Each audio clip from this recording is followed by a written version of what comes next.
Friends, welcome on our YouTube channel Priya educational hub.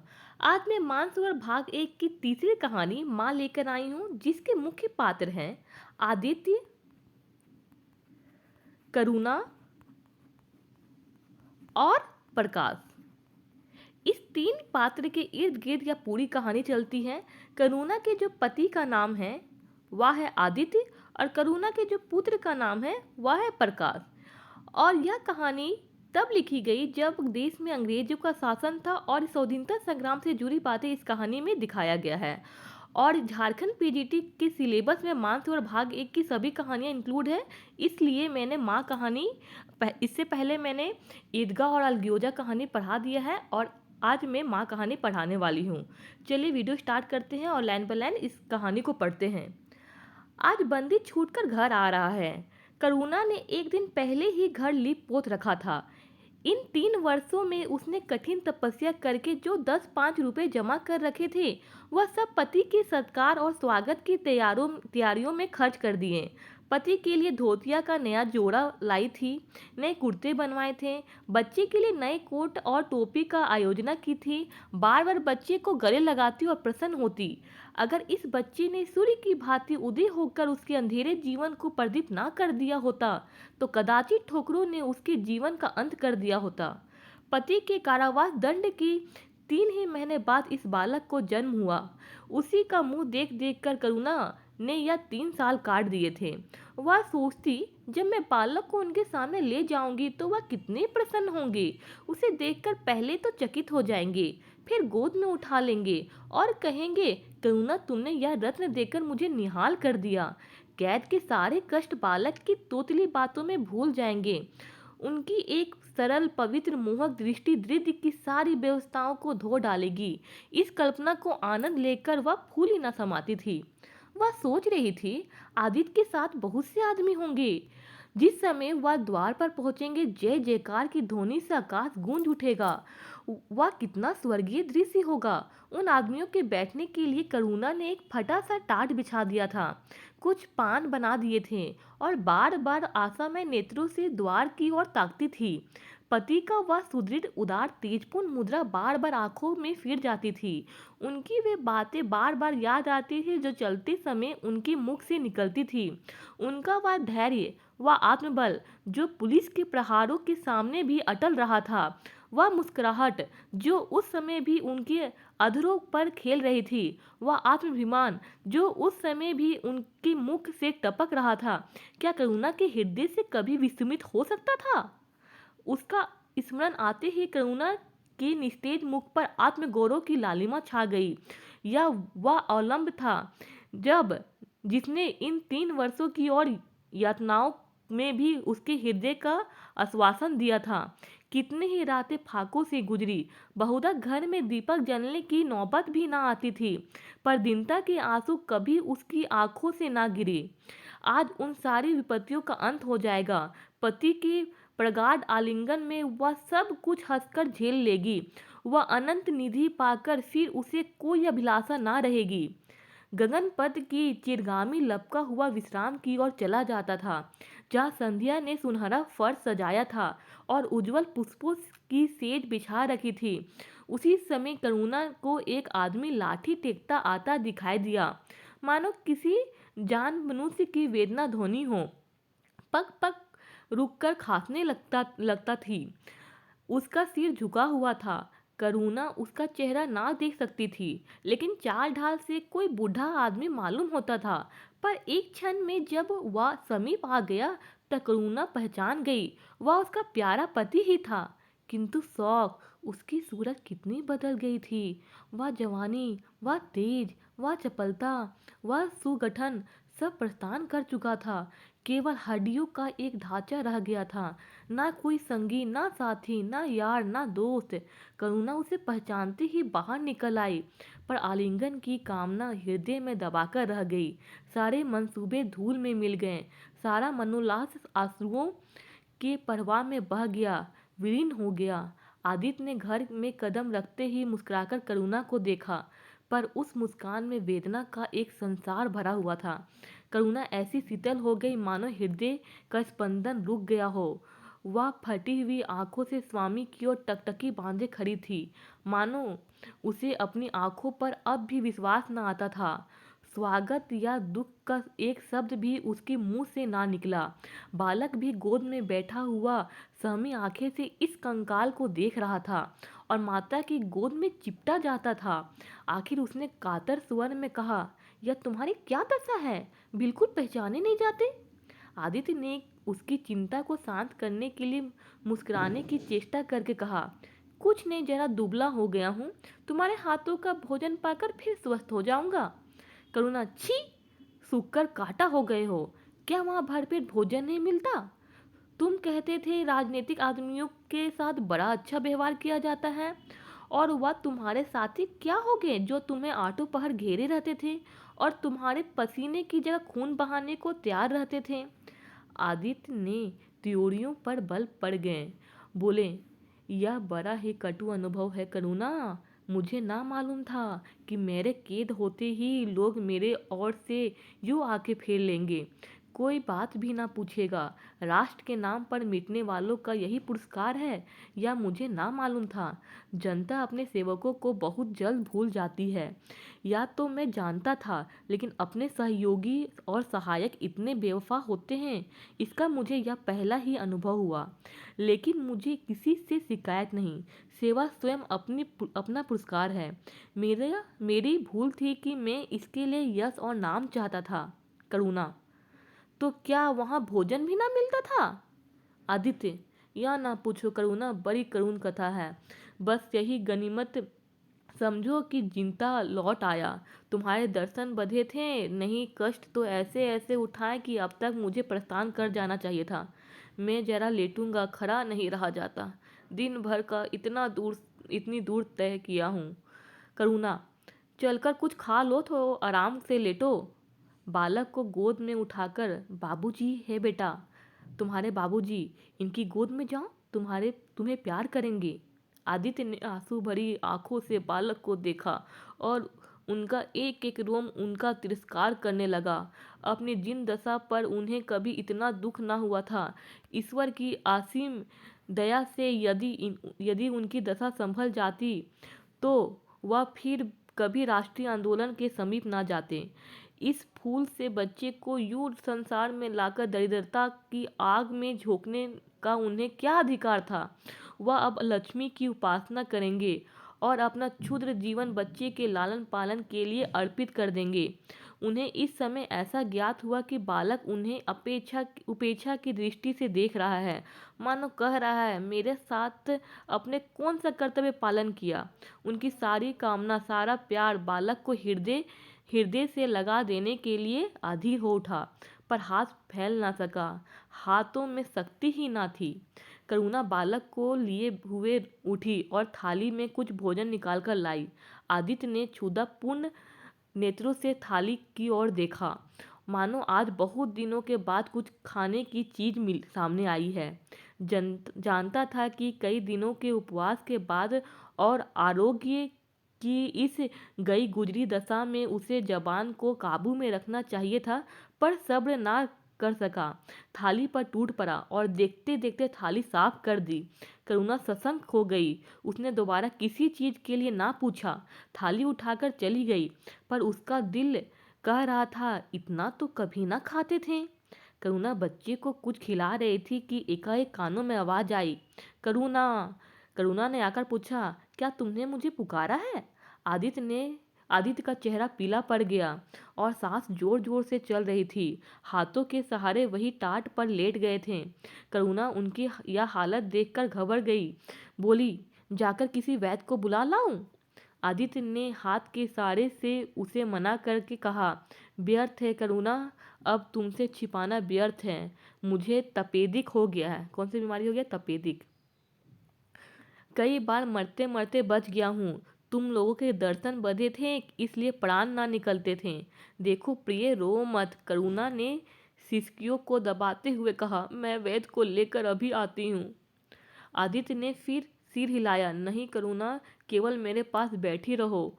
अब किसी से कोई आशा नहीं है, डॉक्टरों ने जवाब दे दिया है। मुझे तो यह आश्चर्य है कि यहाँ पहुंच कैसे गया।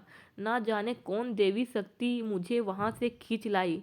कदाचित या इस बुझते हुए दीपक की अंतिम झलक थी। मैंने तुम्हारे साथ बड़ा अन्याय किया। इसका मुझे हमेशा दुख रहेगा।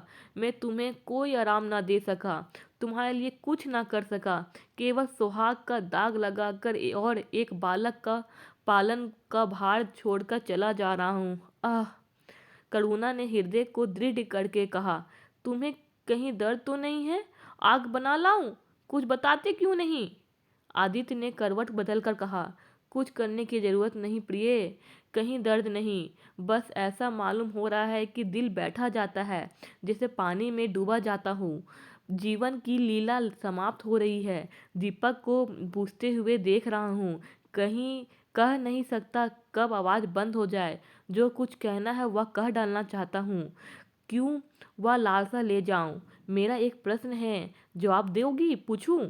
करुणा के मन की सारी दुर्बलता, सारा शौक, सारी वेदना मानो लुप्त हो गई और उनकी जगह उस आत्मबल का उदय हुआ जो मृत्यु पर हंसता है और विपत्ति के सांपों से खेलता है।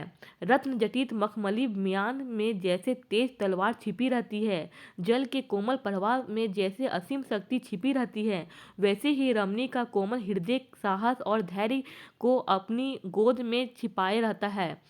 क्रोध जैसे तलवार को बाहर खींच लेता है, विज्ञान जैसे जल शक्ति का उद्घाटन कर लेता है, वैसे ही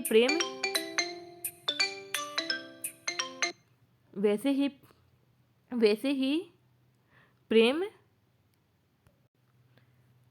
वैसे ही रमणी का कोमल हृदय साहस और धैर्य को अपनी गोद में छिपाए रहता है।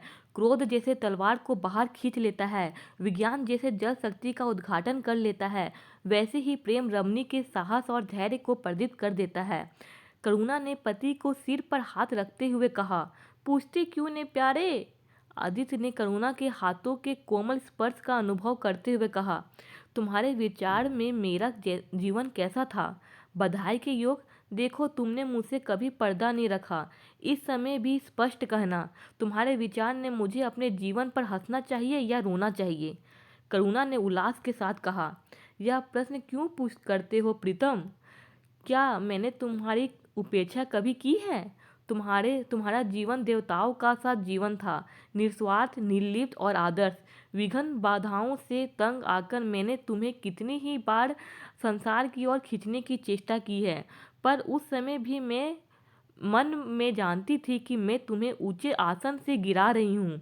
अगर तुम माया मोह में फंसे होते तो कदाचित मेरे मन को अधिक संतोष होता, लेकिन मेरी आत्मा को वह गर्व और उल्लास ना होता जो इस समय हो रहा है। मैं अगर किसी को बड़े से बड़ा आशीर्वाद दे सकती हूँ तो यही होगा कि उसका जीवन तुम्हारे जैसा हो। यह कहते कहते करुणा का आभाहीन मुखमंडल ज्योतिमय हो गया, मानो उसकी आत्मा दिव्य हो गई हो। आदित्य ने सगर्व नेत्रों से करुणा को देखकर कहा, बस अब मुझे संतोष हो गया करुणा। इस बच्चे की ओर से मुझे कोई शंका नहीं है। मैं उसे इससे अधिक कुशल हाथों में नहीं छोड़ सकता। मुझे विश्वास है कि जीवन भर यह ऊंचा और पवित्र आदर्श सदैव तुम्हारे सामने रहेगा। अब मैं मरने को तैयार हूँ। फिर उसका आदित्य का मृत्यु हो जाता है। 7 वर्ष बीत गए। बालक प्रकाश अब 10 साल का रूपवान, बलिष्ठ, प्रसन्न मुख कुमार था। बल का तेज, साहसी और मनसवी। भय तो उससे छू भी नहीं गया था।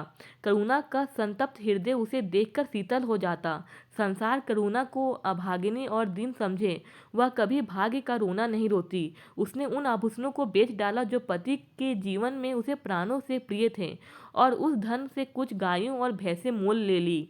वह कृषक की बेटी थी और गोपालन उसके लिए कोई नया व्यवसाय न था। इसी को उसने अपने आजीविका का साधन बनाया। विशुद्ध दूध कहाँ मैसर होता है, सब दूध हाथों हाथ बिक जाता। करुणा को पहर रात से पहर रात तक काम में लगा रहना पड़ता। पर वह प्रसन्न थी। उसके मुख पर निराशा या दीनता की छाया नहीं, संकल्प और साहस का तेज है। उसका एक एक अंग से आत्मगौरव की ज्योति सी निकल रही है। आंखों में एक दिव्य प्रकाश है, गंभीर, अथाह और असीम। सारी वेदनाएं, वैधर्म्य का शौक और विधि को निर्मम प्रहार, सब उस प्रकाश की गहराई में विलीन हो गया है। प्रकाश पर वह जान देती है, उसका आनंद, उसकी अभिलाषा, उसका संसार, उसका स्वर्ग सब प्रकाश पर निछावर है। पर यह मजाल नहीं कि प्रकाश कोई शरारत करे, करुणा आंखें बंद कर ले। नहीं, वह उसके चरित्र की बड़ी कठोरता से देखभाल करती है। वह प्रकाश को माँ नहीं, माँ बाप दोनों हैं। वह प्रकाश का माँ नहीं है, सिर्फ माँ बाप दोनों हैं। उसके पुत्र स्नेह में माता की ममता के साथ पिता की कठोरता भी मिली हुई है। पिता की अंतिम शब्दों अभी तक उसके कानों में गूंज रहे हैं। वह आत्मोल्लास जो उनके चेहरे पर झलकने लगा था, वह गर्व में लाली जो उनकी आंखों में छा गई थी, अभी तक उसकी आंखों में फिर रही है। निरंतर पति चिंतन ने आदित्य को उसकी आंखों में प्रत्यक्ष कर दिया है। वह सदैव उनकी उपस्थिति का अनुभव किया करती है। उसे ऐसा जान पड़ता है कि आदित्य की आत्मा सदैव उसकी रक्षा करती है। उसका यही हार्दिक अभिलाषा है कि प्रकाश जवान होकर पिता का पथगामी हो। संध्या हो गई थी। एक भिखारिन द्वार पर आकर भीख मांगने लगी। करुणा उस समय गऊओं को पानी दे रही थी। प्रकाश बाहर खेल रहा था। बालक ही तो ठहरा, शरारत सूझी। घर में गया और कटोरे में थोड़ा सा भूसा लाकर बाहर निकला। भिखारिन ने अब की झोली फैला दी। प्रकाश ने भूसा उसकी झोली में डाल दिया और जोर जोर से तालियां बजाता हुआ भागा। भिखारिन ने अग्नि में नेत्रों से देखकर कहा, वाह रे लाडले, मुझसे हंसी करने चला है? यही माँ बाप ने सिखाया है? तब तो खूब कुल का नाम जगाओगे। करुणा उसकी बोली सुनकर बाहर निकल आई और पूछा, क्या है माता, किसे कह रही हो? भिखारी ने प्रकाश की तरफ इशारा करके कहा, वह तुम्हारा लड़का है ना? देखो, कटोरे में भूसा भरकर मेरी झोली में डाल गया है। चुटकी भर आटा था, वह भी मिट्टी में मिल गया। कोई इस तरह दुखियों को सताता है? सबके दिन एक से नहीं रहते। आदमी को घमंड ना करना चाहिए। करुणा ने कठोर स्वर में पुकारा, प्रकाश। प्रकाश लज्जित ना हुआ, अभिमान से सिर उठाए हुए आया और बोला, वह हमारे घर भी क्यों मांगने आई है? कुछ काम क्यों नहीं करती? करुणा ने उसे समझाने की चेष्टा करके कहा, शर्म नहीं आती? उल्टे आंखें दिखाते हो। प्रकाश शर्म क्यों आए? प्रकाश कहता है, शर्म क्यों आए? या क्यों रोज भीख मांगने आती है? हमारे यहाँ क्या कोई चीज मुफ्त में आती है? करुणा, तुम्हें कुछ ना देना था तो सीधे कह देते, जाओ। तुमने यह शरारत क्यों की? प्रकाश, उनकी आदत कैसे छूटती? करुणा ने बिगड़ कर कहा, तुम आप पीटोगे मेरे हाथों। प्रकाश, पीटूंगा क्यों? अब आप जबरदस्ती पीटेंगे? दूसरे मुल्कों में अगर कोई भीख मांगे तो कैद कर लिया जाए, या नहीं कि उल्टे भिखमंगों को और साह दी जाए। करुणा, जो अपंग है वह कैसे काम करे? प्रकाश, तो जाकर डूब मरे, जिंदा क्यों रहते हैं? करुणा निरुत्तर हो गई। बुढ़िया को तो उसने आटा दाल देकर विदा किया, किंतु प्रकाश का कुतर्क उसके हृदय में फोड़े के समान टिसता रहा। उसने यह धृष्टता या अविनय कहाँ सीखी? रात को भी उसे बार बार यही ख्याल सताता रहा। आधी रात के समीप एकाएक प्रकाश की नींद टूटी। लालटेन जल रही थी और करुणा बैठे रो रही थी। उठ बैठा और बोला, अम्मा, अभी तुम सोई नहीं? पर करुणा ने मुंह फेर कर कहा, नींद नहीं आई। तुम कैसे जग गए? प्यास तो नहीं लगी है? प्रकाश, नहीं अम्मा, ना जाने क्यों आंखें खुल गई। मुझसे आज बड़ा अपराध हुआ अम्मा। करुणा ने उसके मुख की ओर स्नेह के नेत्रों से देखा। प्रकाश, मैंने आज बुढ़िया के साथ बड़ी नटखट की। मुझे क्षमा करो, फिर कभी ऐसी शरारत ना करूँगा। यह कहकर रोने लगा। करुणा ने स्नेहाद्र होकर उसे गले लगा लिया और उसके कपोलों का चुंबन करके बोली, बेटा, मुझे खुश करने के लिए यह कह रहे हो या तुम्हारे मन में सचमुच पछतावा हो रहा है? प्रकाश ने सिसकते हुए कहा, नहीं अम्मा, मुझे दिल से अफसोस हो रहा है। अब की बार बुढ़िया आएगी तो मैं उससे बहुत से पैसे दूंगा। करुणा का हृदय मतवाला हो गया। ऐसा जान पड़ा आदित्य सामने खड़ा बच्चे को आशीर्वाद दे रहे हैं और कह रहे हैं, करुणा क्षोभ मत कर, प्रकाश अपने पिता का नाम रोशन करेगा, तेरी संपूर्ण कामना पूरी हो जाएगी। लेकिन प्रकाश के कर्म और वचन में मेल ना था और दिनों के साथ उसके चरित्र का अंग प्रत्यक्ष होता जाता था। जहीन था ही विश्वविद्यालय से उसे वजीफे मिलते थे। करुणा भी उसकी यथेष्ट सहायता करती थी, फिर भी उसका खर्च पूरा ना पड़ता था। वह मितव्ययता और सरल जीवन पर विद्वता से भरे हुए व्याख्यान दे सकता था, पर उसका रहन सहन फैशन के अंधभक्तों से जो भर घटकर ना था। प्रदर्शन की धुन उसे हमेशा सवार रहती थी। उसके मन और बुद्धि में निरंतर द्वंद्व होता रहता था। मन जाति की ओर था, बुद्धि अपनी ओर। बुद्धि मन को दबाए रहती थी, उसके सामने मन की एक ना चलती थी। जाति सेवा उसर की खेती है, वहाँ बड़े बड़े उपहार जो मिल सकता है वह है गौरव और यश, पर वह भी स्थायी नहीं, इतना अस्थिर कि क्षण में जीवन भर की कमाई पर पानी फिर सकता है। अतः उसका अंतःकरण अनिवार्य वेग के साथ विलासमय जीवन की ओर झुकता था, यहाँ तक कि धीरे धीरे उसे त्याग और निग्रह से घृणा होने लगी। वह दूरवस्था और दरिद्रता को है समझता था। उसका हृदय ना था, भाव ना था, केवल मस्तिष्क था। मस्तिष्क में दर्द कहाँ, वहाँ तो तर्क और मंसूबे हैं। सिंध में बाढ़ आई, हजारों आदमी तबाह हो गए। विद्यालय में वहाँ एक सेवा समिति भेजी। प्रकाश के मन में द्वंद्व होने लगा, जाऊं या ना जाऊं। इतने दिनों अगर वह परीक्षा की तैयारी करे तो प्रथम श्रेणी में पास हो। चलते समय उसने बीमारी का बहाना कर दिया। करुणा ने लिखा, तुम सिंध ना गए, इसका मुझे दुख है। तुम बीमार रहते हुए भी वहाँ जा सकते थे। समिति में चिकित्सक भी तो थे। प्रकाश ने पत्र का उत्तर ना दिया। उड़ीसा में अकाल पड़ा, प्रजा मक्खियों की तरह मरने लगी। कांग्रेस ने पीड़ितों के लिए एक मिशन तैयार किया। उन्हीं दिनों विद्यालयों ने इतिहास के छात्रों को ऐतिहासिक खोज के लिए लंका भेजने का निश्चय किया। करुणा ने प्रकाश को लिखा, तुम उड़ीसा जाओ। किंतु प्रकाश लंका जाने को लालायित था। वह कई दिनों इसी दुविधा में रहा। अंत में सीलोन ने उड़ीसा पर विजय पाई। करुणा ने अब की उसे कुछ ना लिखा, चुपचाप रोती रही। सीलोन से लौटकर प्रकाश छुट्टियों में घर गया। करुणा उसे खींची खींची रही। प्रकाश मन में लज्जित हुआ और संकल्प किया कि अब की कोई अवसर आया तो अम्मा को अवश्य प्रसन्न करूंगा। यह निश्चय करके वह विद्यालय लौटा। लेकिन यहाँ आते ही फिर परीक्षा की और फिक्र सवार हो गई।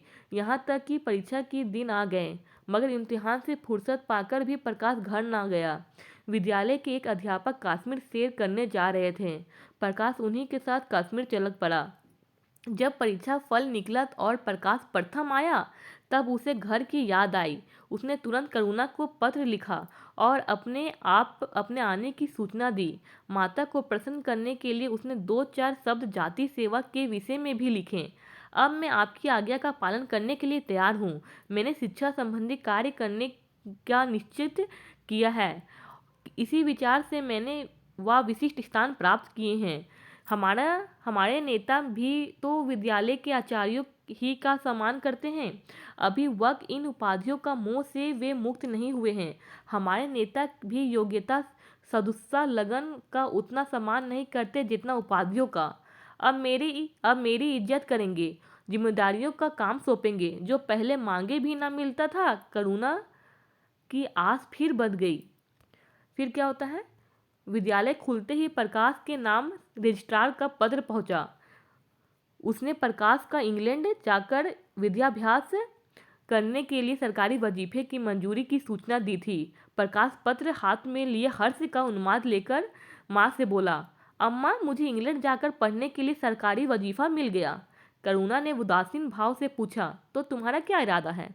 प्रकाश, मेरा इरादा, ऐसा अवसर पाकर भला कौन छोड़ता है? करुणा, तुम तो स्वयं सेवकों में भर्ती होने जा रहे थे। प्रकाश, तो आप समझती है स्वयं सेवकों बन जाना ही जाति सेवा है? मैं इंग्लैंड से आकर भी तो सेवा कार्य कर सकता हूँ। और अम्मा, सच पूछो तो एक मजिस्ट्रेट अपने देश का जितना उपकार कर सकता है उतना 1000 स्वयं सेवक मिलकर भी नहीं कर सकते।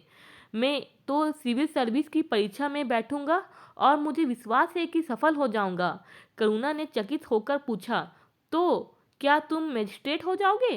प्रकाश, सेवा भाव रखने वाले मजिस्ट्रेट कांग्रेस के 1000 सभापतियों से ज़्यादा उपकार कर सकता है। अखबारों में उसकी लंबी लंबी तारीफें ना छपेगी, उसकी वक्तृताओं पर तालियां ना बजेगी, जनता उसके जुलूस की गाड़ी ना खींचेगी और ना विद्यालय के छात्र उसको अभिनंदन पत्र देंगे, पर सच्ची सेवा मजिस्ट्रेट ही कर सकता है। करुणा ने आपत्ति के भाव से कहा, लेकिन यही मजिस्ट्रेट तो जाति के सेवकों को सजाएं देते हैं, उन पर गोलियां चलाते हैं। प्रकाश, अगर मजिस्ट्रेट के हृदय में परोपकार का भाव है तो वह नरमी से वही काम करता है जो दूसरे गोलियां चलाकर भी नहीं कर सकते। करुणा, मैं यह नहीं मानूंगी। सरकार अपने नौकरों को इतनी स्वाधीनता नहीं देती, वह एक नीति बना देती है और हर एक सरकारी नौकर को उसका पालन करना पड़ता है। सरकार की पहली नीति यह है कि वह दिन दिन अधिक संगठित और दृढ़ हो। इसके लिए स्वाधीनता के भावों का दमन करना जरूरी है। अगर कोई मजिस्ट्रेट इस नीति का विरुद्ध काम करता है तो वह मजिस्ट्रेट ना रहेगा, वह हिंदुस्तानी था जिसने तुम्हारा बाबूजी को जरा सी बात पर 3 साल की सजा दे दी। यानी कि जो हिंदुस्तानी का ही आदमी था जो उसके पिताजी को 3 साल का सजा दे दी थी थोड़ा सा बात के लिए। इसी सजा ने उनके प्राण लिए। बेटा, मेरी इतनी बात मानो, सरकारी पदों पर ना गिरो। मुझे यह मंजूर है कि तुम मोटा खाकर और मोटा पहनकर देश की कुछ सेवा करो, इसके बदले कि तुम हाकिम बन जाओ, शान से जीवन बिताओ। यह समझ लो कि जिस दिन तुम हाकिम की कुर्सी पर बैठोगे उस दिन से तुम्हारा दिमाग भी हाकिमों का सा हो जाएगा। मतलब जिस दिन तुम हाकिम का कुर्सी में बैठेगा उस समय तुम्हारा दिमाग भी उसी टाइप का हो जाएगा। तुम यही चाहोगे कि अफसरों में तुम्हारी नेक नामी और तरक्की हो। एक गवारू मिसाल लो, लड़की जब तक मैके में कंवारी रहती है वह तब तक उसी घर को अपना समझती है, लेकिन जिस दिन ससुराल चली जाती है वह अपने घर को दूसरे का घर समझने लगती है। माँ बाप भाई बंद सभी वही रहते हैं, लेकिन वह घर अपना नहीं रहता। यही दुनिया का दस्तूर है। प्रकाश ने खींच कर कहा, तो आप क्या यही चाहती हैं कि मैं जिंदगी भर चारों तरफ की ठोकरें खाता फिरूं?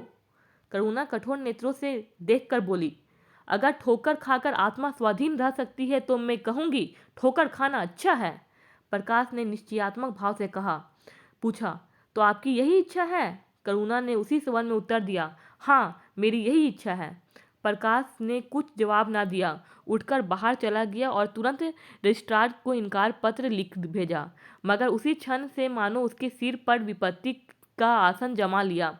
विरक्त और विमन अपने कमरे में पड़ा रहता, ना कहीं घूमने जाता, ना किसी से मिलता, मुंह लटकाए भीतर आता और फिर बाहर चला जाता। यहाँ तक कि महीना गुजर गया, ना चेहरे पर वह लाली रही, ना वह ओझ, आंखें अनाथों के मुख की भांति याचना से भरी हुई, ओठ हंसना भूल गए, मानो उन इनकारी पत्र के साथ उसकी सारी सजीवता और चपलता, सारी सरलता विदा हो गई। करुणा उसके मनोभाव समझती थी और उसके शौक को भुलाने की चेष्टा करती थी, पर रूठे देवता प्रसन्न ना होते थे। आखिर एक दिन उसने प्रकाश से कहा, बेटा, अगर तुम विलायत जाने की ठान ही ली हो तो चले जाओ, मना ना करूँगी। मुझे खेद है कि मैंने तुम्हें रोका। अगर मैं जानती कि तुम्हें इतना आघात पहुँचेगा तो कभी ना रोकती। मैंने तो केवल इस विचार से रोका था कि तुम्हें जाति सेवा में मग्न देखकर तुम्हारे बाबूजी की आत्मा प्रसन्न होगी। उन्होंने चलते समय यही वसीयत की थी। प्रकाश प्रकाश ने रुखाई से जवाब दिया, अब क्या जाऊंगा, इनकारी खत लिख चुका, मेरे लिए कोई अब तक बैठा थोड़ी ना होगा। फिर क्या होता है, कोई दूसरा लड़का चुन लिया होगा और फिर करना ही क्या है। जब आपकी मर्जी है कि गांव गांव खाक छीनता फिरूं तो वही सही। करुणा ने गर्व चूर चूर हो गया। इस अनुमति से उसने बाधा का काम लेना चाहा था, पर सफल ना हुई। बोली, अभी कोई ना चुना गया होगा, लिख दो, मैं जाने को तैयार हूँ। प्रकाश ने झुंझला कर कहा, अब कुछ नहीं हो सकता, लोग हंसी उड़ाएंगे। मैंने तय कर लिया है कि जीवन आपकी इच्छा के अनुकूल बनाऊंगा।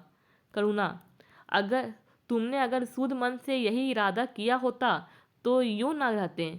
तुम मुझसे सत्याग्रह कर रहे हो। अगर मन को दबाकर मुझे अपनी राह का कांटा समझकर तुमने मेरी इच्छा पूरी भी की तो क्या मैं तो जब जानती कि तुम्हारे मन में आप सेवा का भाव उत्पन्न होता। तुम आप ही रजिस्ट्रार साहब को पत्र लिख दो। प्रकाश, अब मैं नहीं लिख सकता। तो इसी शौक में तने बैठे रहोगे? लाचारी है। करुणा ने और कुछ ना कहा। जरा देर से में प्रकाश ने देखा कि वह कहीं जा रही है, मगर वह कुछ बोला नहीं। करुणा के लिए बाहर आना जाना कोई असाधारण बात ना थी। लेकिन जब संध्या हो गई और करुणा ना आई तो प्रकाश को चिंता होने लगी। अम्मा कहाँ गई, यह प्रश्न बार बार उसके मन में उठने लगा। प्रकाश सारी रात द्वार पर बैठा रहा। भांति भांति की शंकाएं मन में उठने लगी। उसे अब याद आया कि चलते समय करुणा कितनी उदास थी, उसकी आंखें कितनी लाल थी। यह बात प्रकाश को उस समय क्यों नजर न आई? वह क्यों स्वार्थ में अंधा हो गया था? हाँ, अब प्रकाश को याद आया। माता ने साफ सुथरे कपड़े पहने थे, उनके हाथों में छतरी भी थी। तो क्या वह कहीं बहुत दूर गई होगी? किससे पूछिए? अनिष्ट के भय से प्रकाश रोने लगा। श्रावण की अंधेरी भयानक रात थी। आकाश में श्याम मेघमालाएं भीषण स्वप्न की भांति छाई हुई थी। प्रकाश रह रहकर आकाश की ओर देखता था, मानो करुणा उन्हें मेघमालाओं में छिपी बैठी है। उसने निश्चय किया कि सवेरा होते ही माँ को खोजने चलूंगा। और अगर किसी ने द्वार खटखटाया, प्रकाश ने दौड़कर खोला तो देखा करुणा खड़ी है। उसका मुखमंडल इतना खोया हुआ, इतना करुण था, जैसे आज ही उसका सुहाग उठ गया हो, जैसे संसार में अब उसके लिए कुछ नहीं रहा, जैसे वह नदी के किनारे खड़ी अपनी लदी हुई नाव को डूबते देख रही हो और कुछ नहीं कर सकती। प्रकाश ने अधीर होकर पूछा, अम्मा कहाँ चली गई थी? बहुत देर लगाई? करुणा ने भूमि की ओर ताकते हुए जवाब दिया, एक काम से गई थी, देर हो गई। यह कहते ही उसने प्रकाश के सामने एक बंद लिफाफा फेंक दिया। प्रकाश ने उत्सुक होकर लिफाफा उठा लिया। ऊपर ही विद्यालय की मुहर थी। तुरंत ही लिफाफा खोलकर पढ़ा। हल्की सी लालिमा चेहरे पर दौड़ गई। पूछा, यह तुम्हें कहाँ से मिल गया अम्मा? करुणा बोलती है, तुम्हारे रजिस्ट्रार के पास से लाई हूँ। क्या तुम वहाँ चली गई थी? और क्या करती? कल तो गाड़ी का समय ना था, मोटर ले ली थी। फिर क्या होता है? प्रकाश एक क्षण तक मौन खड़ा रहा, फिर कुंठित स्वर में बोला, जब तुम्हारी इच्छा नहीं है तो मुझे क्यों भेज रही हो? करुणा ने विरक्त भाव से कहा, इसलिए कि तुम्हारी जाने की इच्छा है। तुम्हारा यह मलिन वेश नहीं देखा जाता। अपने जीवन के 20 वर्ष तुम्हारे हित कामना पर अर्पित कर दिए। अब तुम्हारा महत्वाकांक्षा की हत्या नहीं कर सकती। तुम्हारी यात्रा सफल हो, यही हमारी हार्दिक अभिलाषा है। करुणा का कंठ रुद्ध हो गया और कुछ ना कह सकी।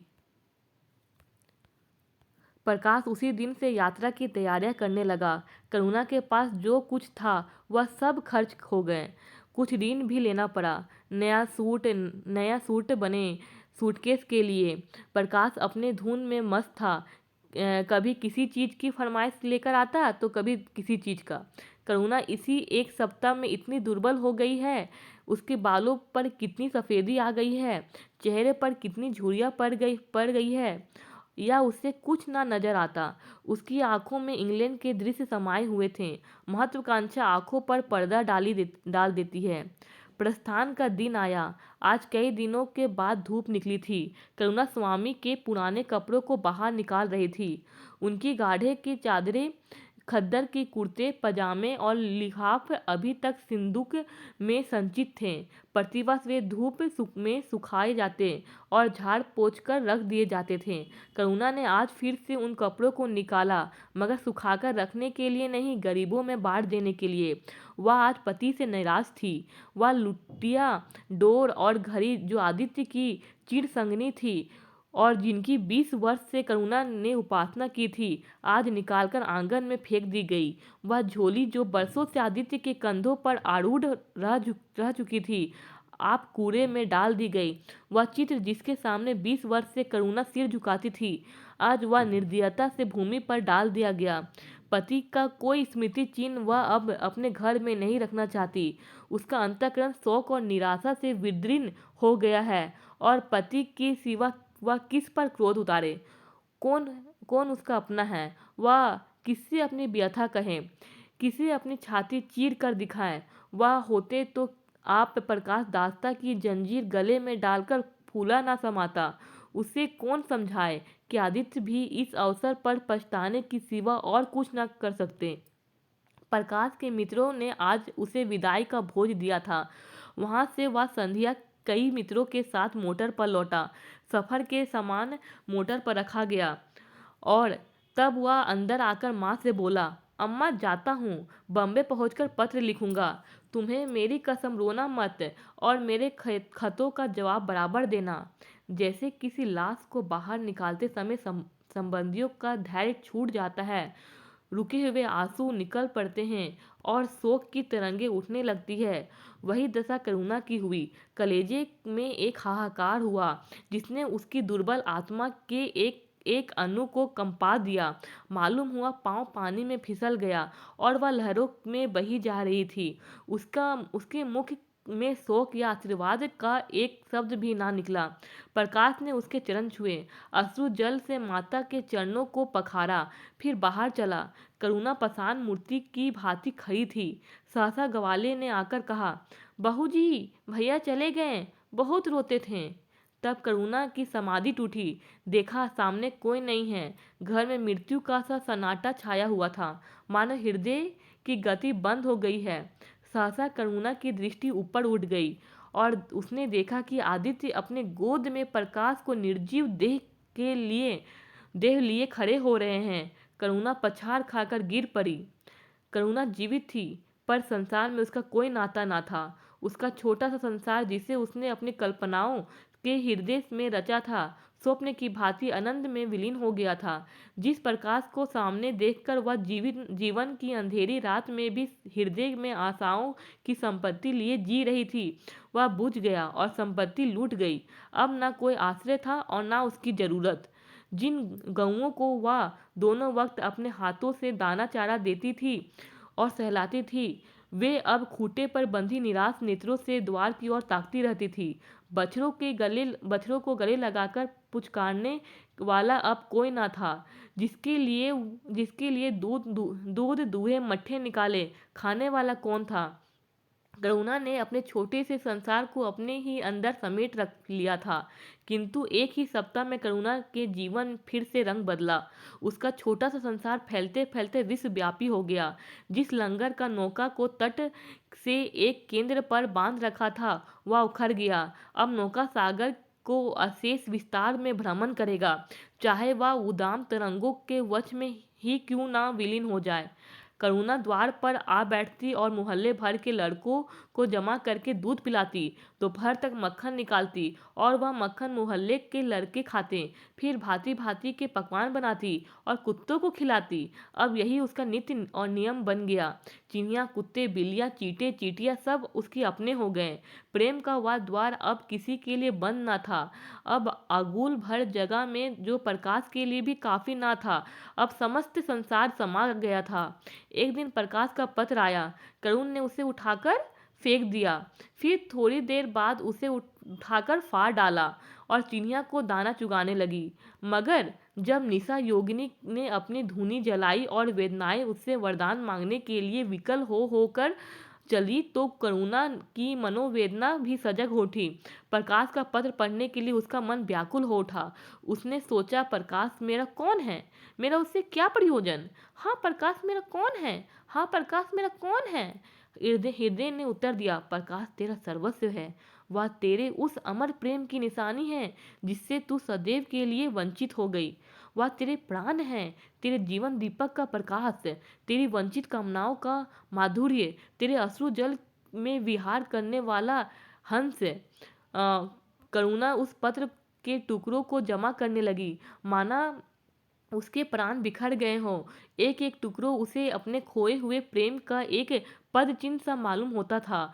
जब सारे पुर्जे जमा हो गए तो करुणा ने दीपक के सामने बैठकर उसे जोड़ने लगी, जैसे कोई वियोगी हृदय प्रेम के टूटे हुए तारों को जोड़ रहा हो। हाय रे ममता, वह अभागिन सारी रात उन पुर्जों को जोड़ने में लगी रही। पत्र दोनों ओर लिखा था, इसलिए पुर्जों को ठीक स्थान पर रखना और भी कठिन था। कोई शब्द, कोई वाक्य बीच में गायब हो जाता। उस एक टुकड़े को वह फिर खोजने लगती। सारी रात बीत गई पर पत्र अभी तक अपूर्ण था। दिन चढ़ गया। मोहल्ले के लौंडे मक्खन और दूध की चाह में एकत्र हो गए। कुत्तों और बिल्लियों का आगमन हुआ। चिड़ियाँ आ आकर आंगन में फुदकने लगी। कोई ओखली पर बैठे, कोई तुलसी की चौथरे पर करुणा को सिर उठाने तक की फुर्सत नहीं। दोपहर हुआ, करुणा ने सिर न उठाया। ना भूख थी ना प्यास। फिर संध्या हो गई, पर वह पत्र अभी तक अधूरा था। पत्र का आशय समझ में आ रहा था। प्रकाश का जहाज कहीं से कहीं जा रहा है। उसके हृदय में कुछ उठा हुआ है। क्या उठा हुआ है यह करुणा ना सोच सकी। करुणा पुत्र की लेखनी से निकले हुए एक एक शब्द को पढ़ना और हृदय पर अंकित कर लेना चाहती थी। इस भांति 3 दिन गुजर गए। संध्या हो गई। 3 दिन की जागी आंखें जरा झपक गई। करुणा ने देखा एक लंबा चौड़ा कमरा है। उसमें मेजे और कुर्सियां लगी हुई है। बीच में ऊंचे मंच पर कोई आदमी बैठा हुआ है। करुणा का ध्यान से देखा तो कौन था? प्रकाश था। एक क्षण में एक कैदी उसके सामने लाया गया। उसके हाथ पांव में जंजीरें थी, कमर झुकी हुई थी। या आदित्य थे। इसमें देखा कि जो क्या बोलते हैं, बड़ा आदमी है वो प्रकाश है और जंजीर में बंधा हुआ उसका उसका पति आदित्य है। तो जो पुत्र है वो अंग्रेजों का नौकर बनने वाला है।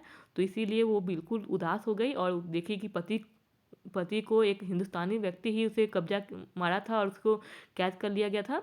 वह से याद हो गया। तो फिर क्या होता है कि करुणा की आंखें खुल गई, आंसू बहने लगे। उसने पत्र के टुकड़ों को फिर समेट लिया और उसे जलाकर राख कर डाला। राख की एक चुटकी के सिवा वहां कुछ ना रहा जो उसके हृदय में विदीर्ण किए डालती थी। इसी एक चुटकी राख में उसका गुड़ियों वाला बचपन, उसका संतप्त यौवन और उसका तृष्णामय वैधव्य सब समा गया। प्रातःकाल लोगों ने देखा, पक्षी पिंजरे में उड़ चुका था। आदित्य का चित्र अब भी उसके शून्य हृदय से चिपटा हुआ था। भग्न हृदय पति के स्नेह स्मृति को विश्राम कर रहा था और प्रकाश का जहाज यूरोप चला जा रहा था। यह हुआ कहानी माँ। जिसको इसको पढ़कर आप लोगों को कैसा लगा? इसमें स्वतंत्रता संग्राम से जुड़ी हुई बातें बताई गई हैं कि किस प्रकार हमारे देश के लोग जो हिंदुस्तानी ही थे और हमारे देश में जो लड़ रहे लोगों को बंदी कर देते थे। और बहुत ही करुणामय कहानी है। आपको यह कहानी कैसा लगा या मुझे कमेंट बॉक्स में बताएं। यह कहानी मानसरोवर भाग 1 में इंक्लूड है और जिसे झारखंड पीजीटी में भी पढ़ना है और साथ ही साथ यूपीएससी मेंस में भी पढ़ना है। तो इस कहानी का लाइन बाय लाइन डिस्कशन, जो भी इम्पोर्टेंट बात है उसे आपने कॉपी में नोट डाउन जरूर किया होगा। आशा करती हूँ आपको यह वीडियो बहुत अच्छा लगा हो। हमारे चैनल को जरूर सब्सक्राइब करें और लाइक और शेयर करना ना भूलें। Thanks for watching.